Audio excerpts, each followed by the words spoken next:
name is Jessy, and I'm going to be doing a video for American Government, Dr. Bristow, period 3. And my video is going to be about the roles that Janet Reno and Bill Clinton had on the Branch Davidian raid. This compound was in Mount Carmel in near Waco, Texas.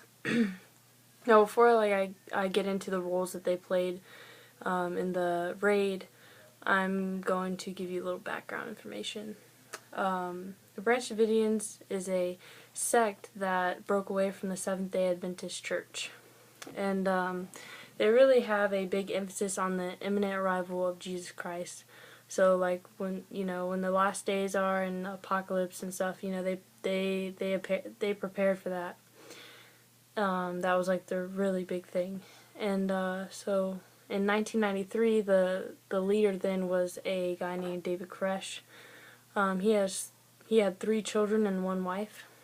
Although he only had 1 legal wife, he had many spiritual wives, and that was kind of his own thing that he brought up, which caused many followers to actually leave the compound just for that reason, because the husbands didn't want to share their wives, and that everyone other than the spiritual wives and David Koresh had to be celibate, and they didn't approve of that, so many left for that.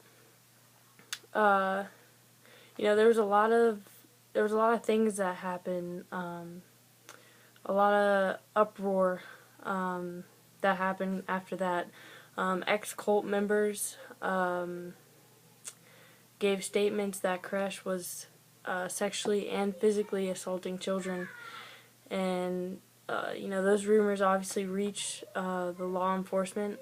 There's also rumors of child abuse, so they sent out social services, and they were trying to get evidence for this, but there was never any evidence of it, so they could never make a case for it.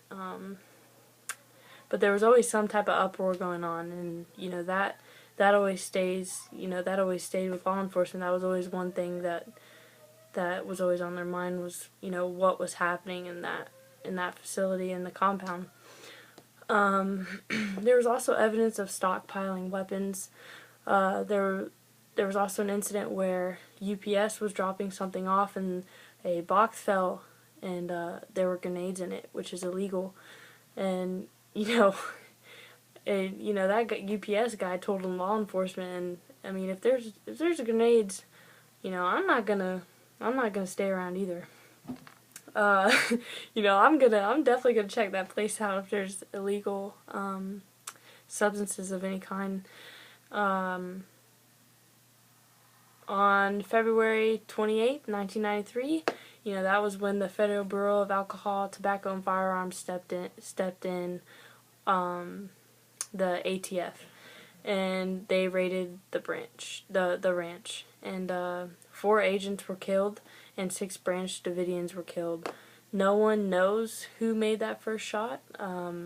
There's speculations on both sides. ATF didn't do their job. They didn't, nothing was solved. Nothing happened.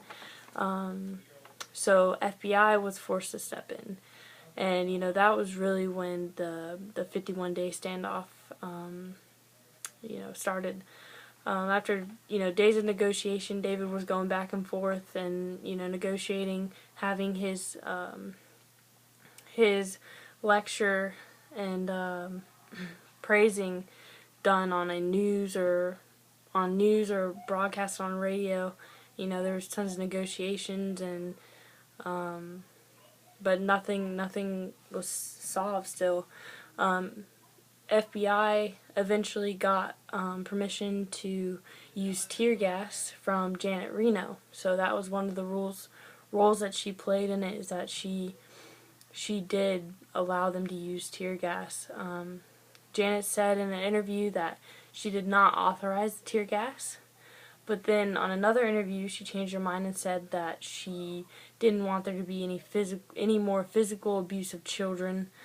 Also because it wasn't certain if all the other followers in there were were there just to be followers and stay with David Koresh because that's what they thought the right thing was to do, is not leave their leader. So they stayed there for religious reasons, or if they were actually hostages. No one knows.